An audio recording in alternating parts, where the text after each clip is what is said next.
1100 సంవత్సరాల నాటు వెలిగిన స్వయంభూ స్వామి. స్వయంభూ ఓకే. స్వయంభూ స్వామి 1100 సంవత్సరాల నాడు ఈ ఆలయ నిర్మాణం జరిగింది. ఇక్కడ ఈ దేశపు ఈ పాలగల రాజధానిగా కొంతకాలం చోళరాజులు పరిపాలించే కాలంలో చోళులు ఉదయ చోళ మహారాజు అన్నట్టు ఆయన ఈ ఆలయాన్ని నిర్మాణం చేశారు. ఈ ఆలయాన్ని నిర్మాణం చేసినప్పుడు ఈ ఆలయానికి సుమారు 9వ శతాబ్దం ఇక్కడ ఛాయాసమేశ్వర ఆలయం, ఇక్కడ వెంకటేశ్వర ఆలయం, అక్కడ ఏది మన చెరువు, ఈ మూడు ఒక సమయంలో. ఈ పత్ర సోమేశ్వరాలయం ఇంకొక 200 సంవత్సరాల తర్వాత. ఇక్కడ ఉండేవి 3 ఆలయాలు, 2 శివాలయాలు, 1 వైష్ణవాలయం, 3 కూడా పురాతనమైన ఆలయాలు. ఒక్కొక్క ఆలయానికి ఒక్కొక్క విశిష్టత ఉంది. ఛాయా సోమేశ్వరాలయానికి ఏమో నీడ వెనక, పత్ర సోమేశ్వరాలయానికి ఏమో 6 రోజులు లింగానికి పచ్చడి ఉండేది కదా. ఈ తుర్క ముస్లిం రాజు అది గుర్తుకుపోయింది. ఈ స్వామికేమో స్వామివారి ఇక్కడ ఎక్కడైనా విష్ణువు పద్మం మీదనో గది మీదనో ఉంటుంది, కానీ ఇక్కడ పానవట్టం మీద ఉంటుంది స్వామి. ఇక్కడ 5 తరాల వాసుకి స్వామి సర్పము సుమారు 50 సంవత్సరాల క్రితం వరకు 5 తరాల సర్పం లోపల ఉందని చెప్తారు. అక్కడ పూజ చేసే పూజారి పూజ చేస్తుంటే, ఆయన కూర్చొని జపం పూజ చేస్తుంటే ఆయన ఇట్లా చుట్టుకునేవాడు. ఇట్లా చుట్టుకొని ఈ భుజం మీద ఇట్లా పెట్టేది పడగ. ఆయన మొత్తం పూజ అయిపోయిన తర్వాత ఆ మాత్రం ఇట్లా తీసి అక్కడ ఇట్లా పూజ వాసుకి అనుకోవాలి. 5 తరాల పాము. అయితే 5 తరాలు అంటే మనకి 5 తరాలు ఎప్పుడు కనబడదు. అలాగే విప్పినప్పుడు 5 కనబడుతుంది. మనకి ఏమన్నా రావణాసుడు 10 తరాలు ఉంటుంది. 10 తరాలు ఎప్పటికీ ఏముండవు ఆయనకు, ఒకటే తల ఉంటుంది. ఆయన కొన్ని సందర్భాలలో ఆయన యొక్క కోపం వచ్చినప్పుడు రూపం చూపించవలసి వచ్చినప్పుడు 10 తరాలు చూపిస్తుంది. ఈ 5 తరాలు 10 తరాలు అనే పాములు కూడా ఎట్లా అంటే అది మామూలుగా ఇట్లా ఉంటుంది. ఇట్లా పడగ ఇప్పినప్పుడు 1, 2, 3, 4 ఇట్లా కనబడతారు. అట్లాంటి సర్పం ఇక్కడ ఉండేది. ఇంకో విశేషం ఈ గుడి అంటే స్వామివారు ఎవరు ఎంత ఎత్తుంటే అంత ఎత్తే కనబడతారు. మనం ఎంత నీకంటే చిన్న ఉన్నోళ్ళకో వాళ్ళంతే కనబడతారు, నీకంటే పెద్ద ఉన్నోళ్ళకి అంతే కనబడతారు. ఇక్కడ విశేషం ఎవరికి వాళ్ళ హైట్ అంతా కనిపిస్తారు. ఇక నా పేరు శ్రీనివాసాచార్యులు. నేను రాష్ట్రీయ స్వయం సేవక సంఘం యొక్క స్వయం సేవకుడు. 64 RSS ఫుల్ ఫామ్ రాష్ట్రీయ స్వయం సేవక సంఘం. ఇప్పుడు RSS తెలియని వాళ్ళు ఎవరు లేరు. 100కి 90% తెలుసు.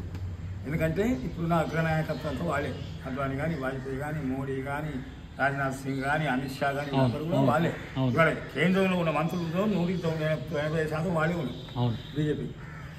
అయితే ఈ రాష్ట్రీయ స్వయం సేవక సంఘం అనేది ఒక సాంస్కృతిక, సామాజిక, ఆధ్యాత్మిక సంస్థ.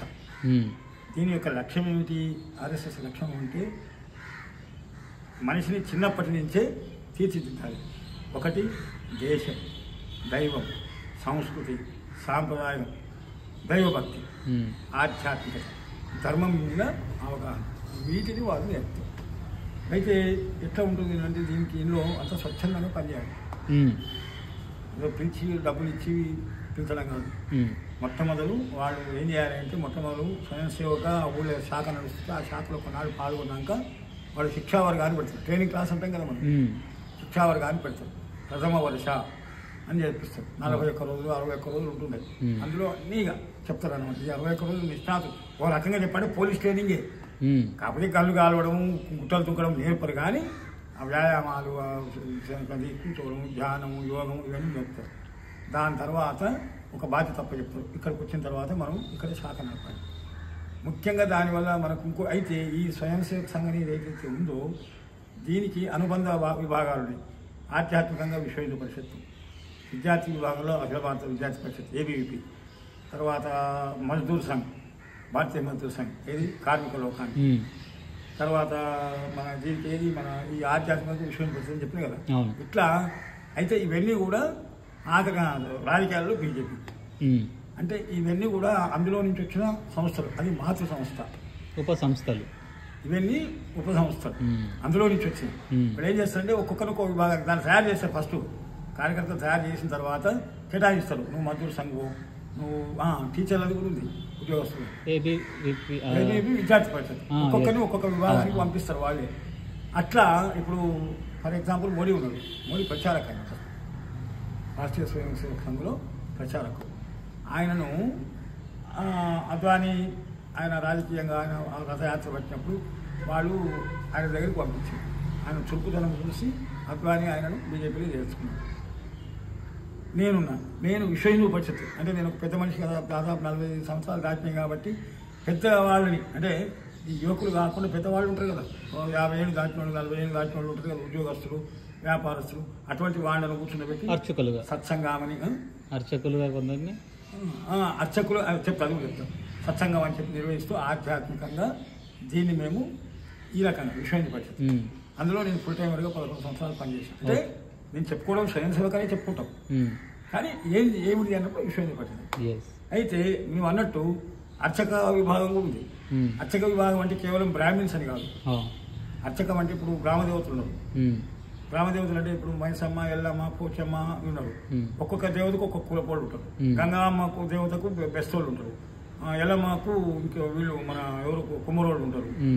మైసమ్మకు ఇంకో కులపోళ్ళు ఇట్లా ఈ రకరకాల వీళ్ళందరూ కూడా అర్చకులే. అంటే వాళ్ళు ఏం చేస్తారు విశ్వం మన సంఘము అర్చకు సంబంధించి అన్ని రకాల పూజలను కూడా వాళ్ళు ప్రతి సంవత్సరం పిలిపించి కూర్చోబెట్టి వాళ్ళకు మళ్ళీ ఆ పూజకు సంబంధించిన విభాగానికి సంబంధించిన వాళ్ళతోటి వాళ్ళకు క్లాసులు చెప్పిస్తారు. మనకు చెరువుగట్ట జరుగుతుంది సంవత్సరం అర్చక వర్గాన్ని పెడితే దాంట్లో కొంతమంది ఎక్కడెక్కడి నుంచి మొత్తం జిల్లా మొత్తం నుంచి ఇక్కడి నుంచి వస్తారు. 11 రోజులు 10 రోజులు కూర్చోబెడతాం. అందులో మాలాంటి అనుభవం ఉన్న వాళ్ళు మేము క్లాసులు తీసుకుంటాం వాళ్ళు. అట్లా అంటే అన్ని రంగాలలో కూడా మన యొక్క సంస్కృతి సాంప్రదాయం ఉండాలి. ముఖ్యంగా ఆర్ఎస్ఎస్ యొక్క క్రమశిక్షణ.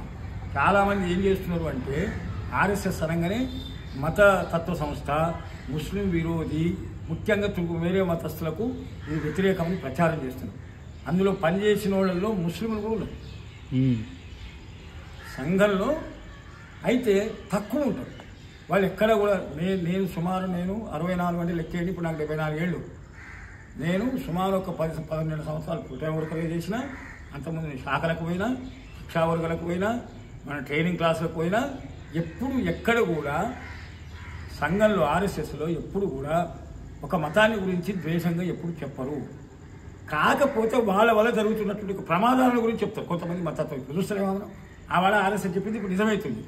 ఇప్పుడు మనం చూస్తున్నాం కదా, మనం ఔరంగజేబు శివాజీ మహారాజు డౌన్ డౌన్, ఔరంగజేబు జిందాబాద్. ఔరంగజేబు ఎవరు? అట్లాగే ఇప్పుడు మన రామజన్మభూమి వ్యతిరేకం. ఇటువంటి అంటే కొంతమంది వాళ్ళ అంటే ఇప్పుడు టెర్రరిస్టులు, పాకిస్తాన్ సమర్థకులు, జిహాదులు, లవ్ జిహాద్ అని, ఆ జిహాదు ఈ జిహాదు ఇవన్నీ ఉన్నాయిగా. వీటికి సంబంధించి ప్రజలను ఇబ్బంది పెట్టి, ముఖ్యంగా చెప్పాలంటే ఒక రకంగా చెప్పాలంటే హిందువులను ముస్లింలను వేరు చేస్తుంది ముస్లింలే. హిందువులు ఎప్పుడు కూడా ముస్లింలను వేరు చేయాలి అని ఎన్నడూ అనుకోలేదు. ఒకవేళ అట్లా అనుకుంటే ఇవాళ రాష్ట్రీయ స్వయం సేవక సంఘకు సైన్యంతో 10 కార్యకర్తలు, సైన్యం ఒక 20 లక్షలు ఉందనుకుందాం మన భారతదేశానికి. అంతకు 10 అంటే కనీసం ఒక 1.5 స్వయం సేవకులు ఉన్నారు వాళ్ళు. మరి వాళ్ళే కనుక ఒకవేళ నిజంగా అటువంటి పిలిపిస్తే ఇవాళ భారతదేశంలో ఒక్క ముస్లిం ఉండేవాడా? ఉండరు. ముస్లింల మీద ఎప్పుడు కూడా ద్వేషం వాళ్ళకు లేదు. వాళ్ళు చెప్పేది కూడా ఏం చెప్తారంటే మన ధర్మాన్ని మనం కాపాడుకుంటాం. ఇంకా పైన వాళ్ళు ఉదాహరణ చెప్తారు మాకు. అగో వాళ్ళు చూడండి, వాళ్ళు ఎంత పెద్దోళ్ళు అయినా సరే, కోటీశ్వరుడైనా సరే, కూటికి లేని వాళ్ళైనా సరే, బిచ్చగాడైనా సరే, వాళ్ళు మసీదు పోతే టోపీ పెట్టుకొని షేర్వాణి వేసుకొని పోతారు వాళ్ళు. మనం అట్లా కాదు. కొంచెం డబ్బులు బాగుండే వరకు అలా మన హోదా వేరే ఉంటుంది. మనం ఇంటి ముందు రానివ్వమని, గుడికి వస్తే విఐపి దర్శనాలు, మామూలు వాళ్ళు వచ్చినాం ఇక్కడ రావాలి, విఐపీలు వస్తే అట్లా సమయం రావాలి. ఇవన్నీ తరదవ్వాలి. వాళ్ళ దాంట్లో లేవు. అంటే ఏంది, వాళ్ళలో ఉండేటువంటి యొక్క క్రమశిక్షణను కూడా మన దాంట్లో ఉదాహరణ చెప్తారు. ఇది చాలా మందికి తెలియదు. నిజం. అది తెలియక దాన్ని మత సంస్థ అనో అదేనో ఇదనో ఎవరు దీన్ని ఇట్లా అంటే నిజంగా చెప్పాలంటే ఈ దేశం మీద వ్యతిరేకము, ఈ సంస్కృతి మీద వ్యతిరేకము, ఈ యొక్క సాంప్రదాయాన్ని మీద వ్యతిరేకం ఉన్నవాడు మాత్రమే ఆర్ఎస్ఎస్ ద్వేషిస్తారు.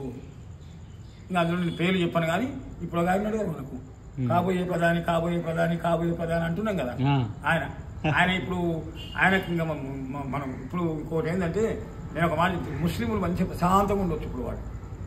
ఎందుకంటే వాళ్ళ మత వ్యాప్తికి పోరాడాల్సిన అవసరం లేదు. ఇక ఎందుకు మల్లికార్జున ఖర్గే, రాహుల్ గాంధీ, ఎవరు మన దిగ్విజయ్ సింగ్, వీళ్ళందరూ చేసే పని అదే. ఆయన మంచిగా వాళ్ళు ముస్లింలు ఇప్పుడు తిని ఇట్లా కూర్చోవచ్చు. మత ప్రచారం వాళ్ళు చేసుకోవాల్సిన అవసరం ఏం లేదు.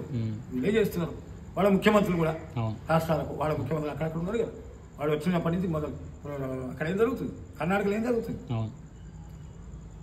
మన దగ్గర కూడా అదే జరుగుతుంది. మమతా బెనర్జీ కూడా ఇక అవైతే అది అంత దాని గురించి ఆలోచన అవుతుంది కదా. అసలు అది మనిషే కాదు. ఇంకొకటి ఏంటంటే ఇప్పుడు మనకు ఒక చిన్న విషయం, రంజాను అనేది మన ఇది ఒక్కసారి వచ్చినాయి.